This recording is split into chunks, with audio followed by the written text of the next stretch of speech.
राजस्थान के श्री गंगानगर की 13 साल की बच्ची ने सहेली के घर जाने के लिए रिक्शा वाले पर भरोसा किया।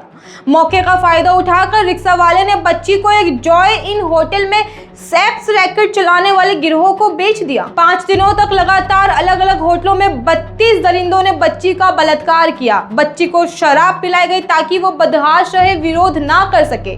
उसे बेहोश रखने के लिए नशे के इंजेक्शन लगाए गए। उन 5 दिनों तक बच्ची तड़पती रही, गिड़गिड़ाती रही, लेकिन उसे बेचने वालों को मासूम बच्ची पर जरा भी रहम नहीं आया। बारी बारी से 32 दरिंदों ने मासूम बच्ची का बलात्कार किया। क्या उन बलात्कारियों में से किसी के भी घर में बच्चे नहीं होंगे? क्या उस मासूम बच्ची को देखकर उन्हें अपने घर की बेटी की याद नहीं आई? कोई तो बच्ची पर रहम खाता, उसकी स्थिति को समझ पाता। 1 नहीं, 2 नहीं, 3 नहीं, 10 नहीं, 20 नहीं, 30 भी नहीं, 32 में से कोई एक व्यक्ति भी नहीं पिघला। हमारा समाज उस निर्दयी समाज की निशानी है जहाँ एक मासूम बच्ची का ई रिक्शा पर बैठना मौत के कुएं में कूदने जैसा हो गया है। वहीं उत्तराखंड की राजधानी देहरादून में पटेल नगर में मामूली सड़क हादसे ने इंसानियत को एक बार फिर शर्मसार कर देने वाला मामला सामने आया। 2 युवाओं ने केबल ऑपरेटर को रात भर बंधक बनाकर रखा, उसे बेरहमी से यातनाएं दी। आरोप है कि बंधक युवक के गुप्तांग में पेचकस डाला गया, उसे करंट लगाया गया, गर्म लोहे की रोड से पीटा गया।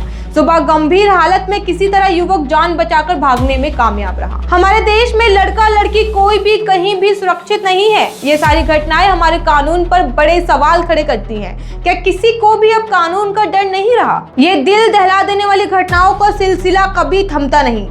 पश्चिम बंगाल के बरुईपुर में 12 साल की बच्ची की 7 दरिंदों ने पहले असमत लूटी, फिर उसे जान से मारकर तालाब में फेंक दिया। बच्ची के शरीर में गंभीर चोट के निशान और उसके गुप्तांग की दयनीय स्थिति से साफ पता चला कि 7 दरिंदों ने पहले बेरहमी से बच्ची के साथ गैंग रेप किया, फिर घटना को छुपाने के लिए बच्ची को जान से मारकर तालाब में फेंक दिया। 12 साल की उम्र जिसमें बच्चे पढ़ते हैं, हंसते हैं, खेलते हैं, उसी उम्र की बच्ची को इन हवस के भेड़ियों ने बेरहमी से मारकर उसकी जिंदगी छीन ली। 10 तरह की अमानवीय घटनाओं से रोज अखबार और चैनल भरे रहते हैं। देवियों की पूजा करने वाला हमारा समाज बच्चियों को भी नहीं छोड़ रहा। समाज में इतनी नफरत, हिंसा, हैवानियत आखिर कहां से आ रही है? सरकार और सिस्टम क्या कर रहा है? आजाद भारत के 78 साल बाद भी देश किस गर्त में जा रहा है?